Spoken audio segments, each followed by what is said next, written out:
Assalamualaikum adik-adik semua, selamat ketemu kembali dengan kakak di Micha Official. Hari ini kita akan lanjutkan kembali tentang organisasi kehidupan ya. Kemarin kita sudah belajar tentang sel tumbuhan, kakak ulang sedikit. Organisasi kehidupan itu diawali dari sel ya. Nah, sel itu kalau berdasarkan jumlah penyusunnya itu dibagi dua. Ada sel satu yang disebut uniseluler dan sel banyak multiseluler. Kalau sel banyak itu kayak kita karena terdiri dari berjuta-juta sel. Nah, sekarang sel juga berdasarkan ada atau tidaknya membran inti itu dibagi dua. Ada eukariot, ada prokariot. Kalau eukariot dia punya membran intinya. Kalau prokariot berarti tidak punya membran inti. Nah, kalau eukariot yang punya membran inti kayak kita, ya. Nah, organisme akan membentuk suatu organisasi kehidupan. Organisme itu kita. Nah, urutan yang mulai dari yang paling kecil, karena sel adalah unit struktural yang paling kecil, itu dimulai dari sel, ya. Kemudian ke jaringan, terus ke organ, ke sistem organ dan organisme. Masih ingat ya? Kita boleh mengingatnya dengan S-JOS juga boleh. S-nya sel, J-nya jaringan, O-nya organ, S-nya sistem organ. Nanti semuanya akan membentuk sistem organisme ya. Nah, kita ulang sedikit kemarin untuk yang gambar sel ya. Oke. Kita lihat untuk yang gambar sel pada tumbuhan ya. Nah, untuk gambar sel pada tumbuhan kalian masih ingat juga ya, yang namanya sel pada tumbuhan itu ada yang disebut dengan dinding sel. Nah, kalau dinding sel itu dia yang berada paling luar di sini ya. Ini sel wall, berarti yang ini ya, kakak jelaskan pakai spidol ya.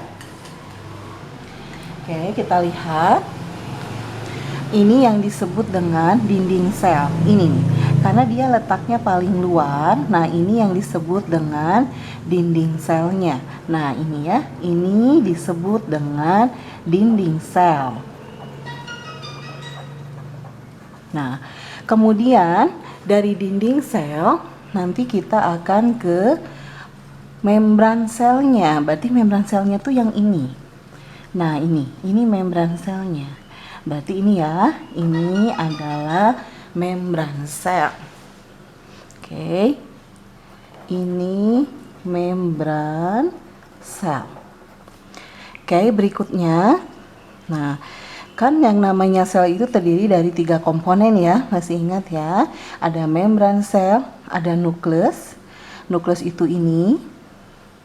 Ya, sementara ini anak intinya. Jadi kalau nukleus adalah inti, ini adalah inti dari nukleus, nukleolus ya.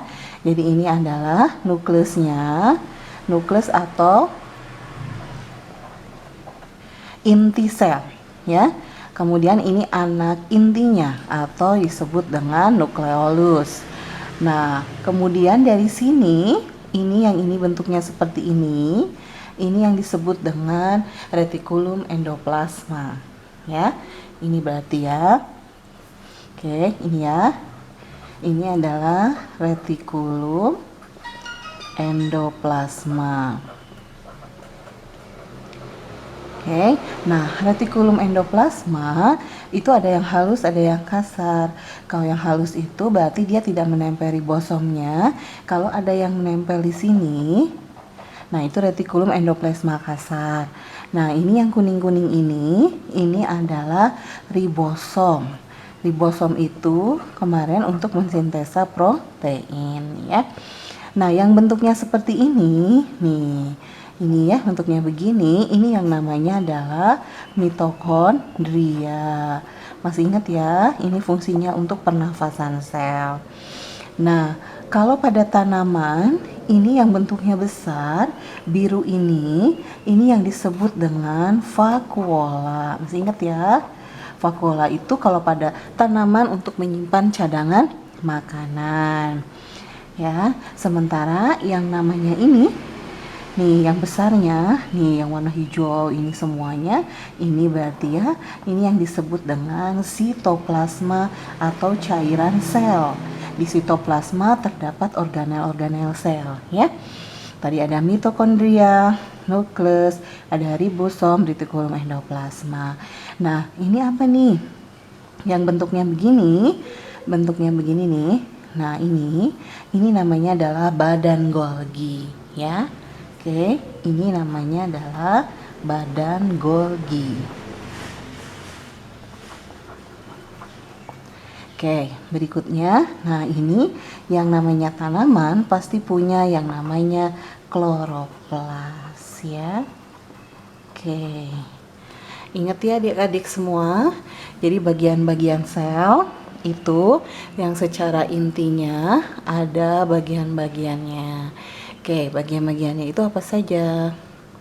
Oke, mulai dari dinding sel, kemudian ada membran plasma, ada sitoplasmanya, ada vakuola, mitokondria, ada nukleus, ada ribosom, ada kloroplas, dan ada badan Golgi.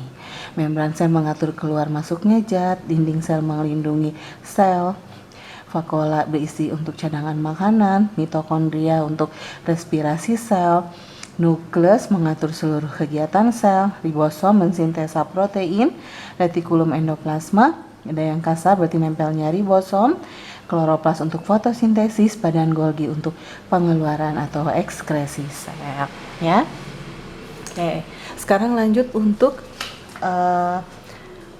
ini ya, untuk sel hewan. Nah, kalau sel hewan itu seperti apa? Kalau sel hewan sebenarnya ada perbedaan sedikit dengan sel tumbuhannya.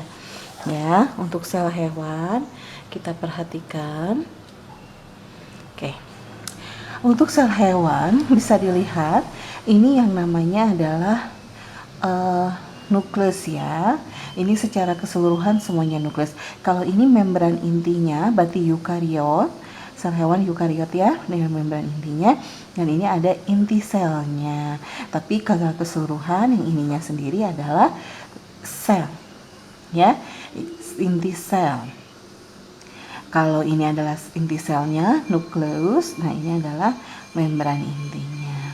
Nah, ini yang warna kuning ini adalah sitoplasmanya.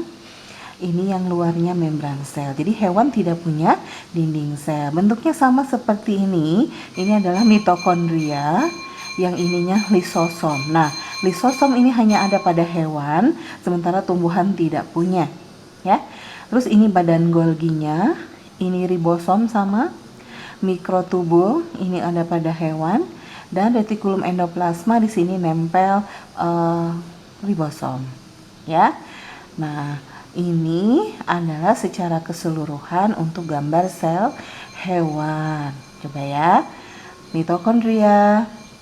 Ini respirasi sel, membran sel mengatur keluar masuknya zat, sitoplasma cairan selnya, inti sel mengatur seluruh kegiatan sel, retikulum endoplasma itu seperti bagian juga untuk mengeluarkan pengeluaran ya. Kemudian sini ada ribosom juga untuk sintesis proteinnya, badan Golgi untuk ekskresinya, ribosom untuk sintesis proteinnya juga tadi ya. Oh, ini lisosomnya berarti untuk ini hanya untuk ada pada hewan saja ya, lisosom, ada sentrosom juga. Oke, nah itu untuk sel hewannya. Oke, sekian dari kakak untuk penjelasan sel tumbuhan dan sel hewan. Video selanjutnya kita akan belajar kembali tentang perbedaan sel tumbuhan dan sel hewan. Terima kasih semuanya. Jangan lupa subscribe-nya, like dan share-nya. Oke, assalamualaikum.